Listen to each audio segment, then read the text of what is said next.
Hello दोस्तों, मैं Pradeep NASA Faridabad से राजमहल प्रॉपर्टी से। केदारनाथ जाते हुए रास्ते में एक जगह होती है अगस्त्य मुनि। अगस्त्य मुनि बेहद ही एक टैलेंटेड कह सकते हैं आज के अगर भाषा में बोला जाए तो। उनके पास बहुत सारी शक्तियां थी। उनका जो जन्म था एक घड़े से हुआ था, तो इसलिए उन्हें कुंभज या घटज भी कहा जाता है। कुछ मान्यताओं के अनुसार वे ब्रह्मा जी के मानस पुत्र मरीचि ऋषि के वंश में महर्षि पुलस्त के पुत्र थे। तो इस प्रकार वो रावण के चाचा जी भी थे। हालांकि हमेशा वे धर्म के ही पक्षधार रहे। उनके पास बेहद अतुल्य शक्तियां थी। एक बार वो समुद्र का भी पान कर गए। सारे समुद्र को उन्होंने पी लिया ताकि देवताओं और राक्षसों के बीच में जो युद्ध में राक्षसों को हराया जा सके, जो कि समुद्र में छुपे हुए थे। और एक बार विंध्याचल पर्वत को भी उनके कहने पर झुकना पड़ा, क्योंकि सूर्य और चंद्रमा के मार्ग को रोक रहा था जो धरती पर अंधकार छा रहा था।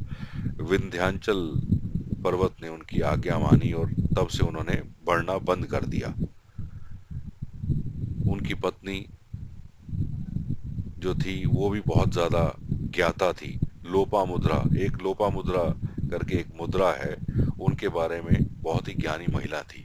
और भगवान श्री राम जी के संबंध में भी राजा दशरथ के गुरु थे ये महात्मा जी। और वनवास के दौरान भगवान श्री राम जी उनसे मिलने के लिए उनके आश्रम में भी गए। वहां पर उनको बहुत सारे अस्त्र शस्त्र और कवच भी प्रदान किए।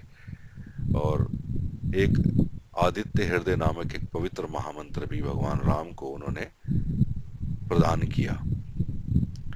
और बहुत सारी क्वालिटीज उनमें थी। इलेक्ट्रोप्लेटिंग का, विद्युत का जो उपयोग है, उन्होंने ही सिखाया।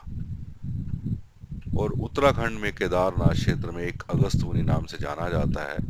यहाँ उन्होंने आश्रम बनाकर सूर्य भगवान और श्री विद्या की उपासना करी। तो ये हैं अगस्त मुनि, जो न जाने कितनी कितनी शक्तियों के मालिक थे। धन्य है भारत, धन्य है हम, जो इस धरा पर रहते हैं जहाँ पर इतने बड़े बड़े ऋषि मुनि तपस्वी जो इस धरा पर रहे।